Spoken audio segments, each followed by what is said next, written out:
अस्सलाम वालेकुम। ये जनाब एक ऑर्डर है, रेस्टोरेंट का ट्रायल बेस का एक ऑर्डर है। उनको ये देने हैं दर लगुचत का। ये एक एक पीस तकरीबन समझ लें कि 2-2 किलो से 2.5-2.5 किलो तक का एक एक पीस है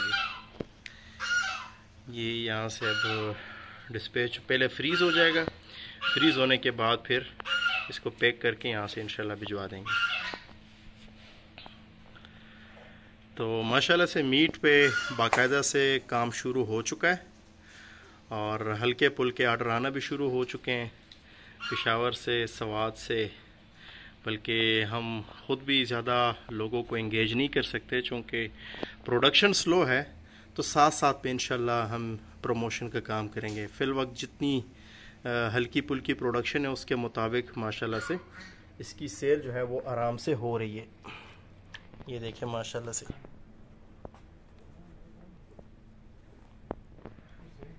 ये देखें हड्डी इसकी पतली होती है और गोश्त इसमें ज़्यादा होता है। दूसरा ये मुकम्मल तौर से ऑर्गेनिक है, फ्रेश ऑर्गेनिक और बिल्कुल हेल्दी, फेट और कोलेस्ट्रॉल फ्री है। ये हर तरह से बूढ़े, जवान, हार्ट पेशेंट्स, बच्चे, हर तरह के एज के लिए बेहतरीन खुराक है ये।